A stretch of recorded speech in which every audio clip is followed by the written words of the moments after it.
Thousands of Americans have been brutally killed by those who illegally entered our country, and thousands more lives will be lost if we don't act right now.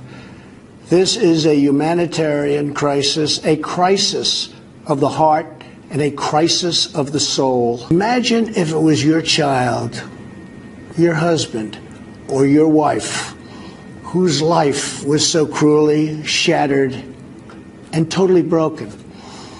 To every member of Congress, pass a bill that ends this crisis. Right, and the president said, call your member of Congress. We've called up Sarah Sanders. She's the press secretary to the president, joins us live in North Lawn. Sarah, good morning. We know that the president is going to meet with Chuck and Nancy and other top congressional Republicans and Democrats later today around 3 o'clock. But last night it was so clear. The president is fighting for the wall, and they are fighting against it. It just doesn't look like either side can budge or they're going to look bad. It's actually more than that. The president's fighting not just for the wall, but he's fighting for border security. He's fighting for the protection and the safety of every American citizen. And the fact that the Democrats want to continue to live in denial and pretend that things that are coming across this border that bring harm to people in this country aren't happening is frankly sad. It's ridiculous. And I think you saw that on full display last night in their response to the president. Yeah, what did you make of Nancy Pelosi and Chuck Schumer? They came out and they were standing behind that podium, and Chuck Schumer said that he thought that the wall was unnecessary. But then if you look at what he said back in June 24th, 2009, he said, we need to create a significant barrier. So why the change of heart? Is it just because they want to go against the president, they don't want to win for him?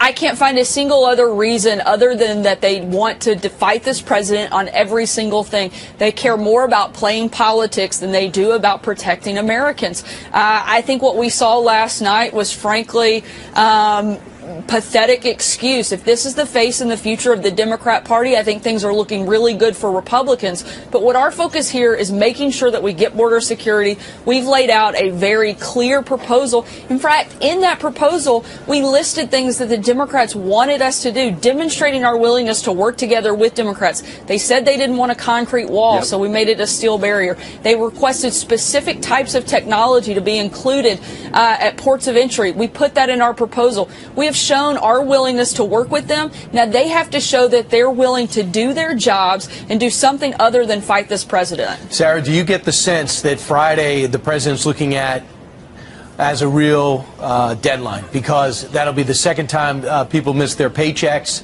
and there's a real urgency between the address yesterday, the visit on Thursday, and now the specific demands are out there. Do you get the sense that something's got to change by Friday? We sure hope so. The leadership will be at the White House later this afternoon, and it would be great if Democrats showed up and demonstrated the same type of willingness that we have to actually get the job done, to do what they were elected to do. They all took an oath of office to uphold the Constitution, to protect the people of this country. Let's hope they get serious about it, and we see some of that this afternoon. Okay, and he's going to have lunch with the congressional Republicans up on Capitol Hill. Then tomorrow he's going to go to, we believe, McAllen, Texas, to survey what's going on at the southern border. He's making the case that there's a crisis down there. And last night, while he did not, Sarah, mention declaring a national emergency at the southern border, that certainly remains an option. The big question is how likely, given the fact that if he does that, then it could probably reopen the federal government. Certainly still an option, something that's on the table, that's something that we are looking at. But at the end of the day, the best solution to fix this problem, it's not just a budgetary issue. We have legislative fixes that need to take place, and we need Congress to help us do that. So we're hopeful, again, that they'll get serious about doing their jobs and work with us to accomplish these things. Yeah. Sarah, also there's some other news. Rod Rosenstein, the report, and Fox confirmed it, will be resigning in the next 2 weeks. What could you tell us about that, and what's the president's reaction? I know the Deputy Attorney General has always planned to roughly stay around 2 years. I know he has a great deal of respect for the new nominee for Attorney General, Mr. Barr, and I think they have a great relationship. I haven't spoken to the Deputy Attorney General myself, so I'll leave any announcements for him or the President to make when they want to do that. But certainly, I don't think there's any willingness by the President or the White House to push him out. My guess is that he is making room for the new Attorney General to build a team that he wants around him. Sarah, there was some discrepancies with some numbers. You had said that border officials detained 4,000 suspected terrorists last year, and then the Customs and Border Patrol revealed the real numbers, and only 6 people on the security watch list were detained over 6 months. We wanted to ask you about that. Why the inflated figure? I should have said 4,000 at all points of entry, not just at the southern border. But the bottom line is, whether it's 1, whether it's 4, whether it's 14 or 4,000, one terrorist coming into our country in a legal fashion to do us harm is one too many. And we have to take every step possible to prevent that from happening, including protecting our most vulnerable points of entry. And we know that to be the southern border. We have to do what is necessary to protect our border, to protect the people. And that's exactly what President Trump has done, and that's exactly what he laid out in his speech last night. All right. Sarah Sanders joining us from the North Lawn. Another slow news day. Sarah, thank you very much for joining us live. Thanks so much for having me. Character and professionalism. I asked Mr. Barr directly, do you think Mr. Mueller's on a witch hunt? He said no. Do you think he would be fair to the president and the country as a whole? He said yes. And do you see any reason for Mr. Mueller's investigation to be stopped? He said no. Do you see any reason for a determination based on cause? He said no. Are you committed to making sure Mr. Mueller can finish his job? Yes. When the report's handed over to you, what do you intend to do with it? I go through the process of what I can share with the Congress and the public, erring on the side of transparency. The memo, that was his opinion about the slippery slope of obstruction of justice charges against the president who wants to terminate a political appointee. He's got to believe that that is a dangerous precedent to set, and his memo was shared with other people. He wanted their input, and we're going to share with the committee all the folks that Mr. Barr talked to and shared the memo with, and he will give you an explanation of the committee as to why he wrote it. He feels like that this is a moment for the country. We need to think this thing through in terms of the discretion of the president to fire a political appointee. He believes that's a slippery slope, and I share that view. Questions? Ron Rosenstein, any reaction? Yeah, I'm glad you mentioned that. He has a high opinion of Rod. They talked. Mr. Rosenstein mentioned to him when they first met, I think, that 2 years would probably be enough. He has got some ideas of a deputy. I told him, pick somebody you're comfortable with, the president can approve, and I trust his judgment to find a worthy successor to Mr. Rosenstein. Do you have any concerns about Rosenstein in the department? No. Will you investigate surveillance of these allegations, including those involving Deputy Attorney General Rosenstein? Yeah, I told him I want to give him a deep dive on the FISA warrant problem as I see it, get him to comment about when a counterintelligence investigation turns into a criminal investigation. But we'll talk about that. That's a concern. Did the first step act come up? Did you discuss the First Step Act, his views on criminal justice? No, it did. That'd be a good question to ask him. I think the main thing that people want to know is what's his view of the Mueller investigation. And I can assure you, based on what I heard, that he has a high opinion of Mr. Mueller, believes that Mr. Mueller is doing a professional job, will do a professional job, to be fair to the president and the country as a whole, and has no reason for Mr. Mueller to stop doing his job, and is committed to allowing Mr. Mueller to finish. Do you think the memo doesn't raise any concern about potential recusal in the Mueller No, investigation? not at all. You can have all the opinions you want about whether or not, this isn't a proper legal approach. He opined after 9/11, when Ashcroft called it a crime scene, he says, no, it's not a crime scene, this is an attack on the country.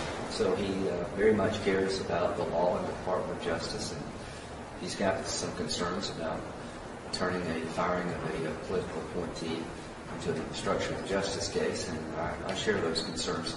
But that's his opinion as a private citizen. As a Attorney General, his job will be to receive Mr. Mueller's report and determine what to do with it. You bring Rosenstein in and testify under oath. Will you bring Rosenstein to testify under oath before he leaves the spy station? I'm going to do a deep dive into the FISA issue, and I think he'll be part of it. Have you talked to Rosenstein? No. Was it a requirement for you going into this that he say that he would leave the Mueller investigation alone and that he would move to get rid of Mueller at any point? It wasn't a requirement. It was just the obvious question. It took about 3 seconds for me to, what do you think about Mueller and what he's doing? I didn't know they had worked together. I didn't know they were that close personally and had worked together for years. And so, you'll hear it from him, not just me. But I can assure you that he has a very high opinion of Mr. Mueller, and he is committed to seeing Mr. Mueller, complete his job. As to the president, I asked him, he said some pretty tough things. And Mr. Barr says, well, he's the one on the receiving end of this. He's sort of the accused. And from the president's point of view, I think he believes it is a witch hunt because he didn't think he did anything wrong. And I can remember the Clinton days when Ken Starr was part of a right-wing conspiracy. That's just sort of the way these things go. Senator Graham, it sounds like he has not committed to not curtailing the scope of the Mueller investigation. He had absolutely no indication he was going to tell Bob Mueller what to do or how to do it, but he's confident that Mr. Mueller will pursue the facts and the law. Thank you. Any reaction to the president's address last night? And the Democratic reaction. Yeah. I thought the president did a good job of explaining the humanitarian problem on both sides for those who are coming here, the abuse that women go through and children to get to the country, what happens when criminal or legal immigrants are allowed to come back time and time again. I thought it was a pretty persuasive case that we need a secure border. We need to realize that illegal immigration is a human tragedy at multiple levels. To my Democratic colleagues, I don't believe you're going to get much traction that the president is manufacturing a crisis because all of you, including me, have voted for billions of dollars to secure the border, very much like the president's proposing. If it really wasn't a problem, why did we vote for $42 billion to secure the border in 2013 and $25 billion last February? So I think the whole idea that it's manufactured is a dangerous road for them to go down because the people have lost loved ones. It'd be a pretty hard sell. Senator Graham, you had said that declaring national emergency was not necessarily the best idea. Yeah. Do you also plan on introducing your own plan to try to bridge the gap here? Yeah, I think what will happen today maybe is I'm going to meet with some senators. I had a couple of phone calls with Democrats this morning. There's a deal to be had. It's always been there. I think I've been boring now for about a month for how this movie ends. It's got to be wall plus something else. Democrats are not going to give the president $5.7 billion for border security unless they have something that they want to. I think there's a deal to be had if you put TPS reform on the table. About 400,000 people that are going to lose their legal status, and they've been here for decades. And they came here legally. And a lot of us would like to make sure that doesn't happen to these people because they literally have no country to go back to. The DACA population, on average, came here at the age of 6. You told them to go back home. They'd go to the house they were raised in. So I think putting those two things together with a reasonable border security package will work. The $800 million for humanitarian aid is necessary. Democrats want some border security measures that I support, but we do need money for a barrier, and I guess it's going to be steel, not concrete. So I'm hopeful toward the end of the week there'll be some ideas emerging from the Senate that would have some bipartisan buy-in. But here's what the Democrats are going to ask. This is a good question. Will the president sign it? And I think the president's open-minded to a deal. He's firm on the idea he needs border security money, including money for barriers. But I believe and hope he's open-minded to a deal with Wall Plus. Are you still discussing DACA? Yeah, we've always, the Bridge Act, Senator Durbin and I wrote the Bridge Act, which would be a 3-year, one-time renewable work permit, not a pathway to citizenship. I think that's what the market will bear right now. And on the national emergency, Senator, on the national emergency? Just what I said yesterday, it's not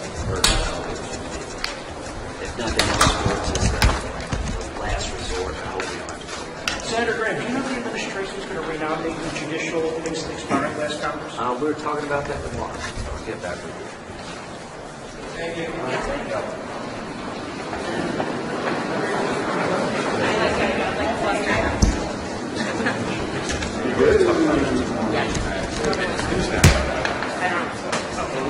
Maybe it's a private meeting. We're not going to do it. Right. We have shots.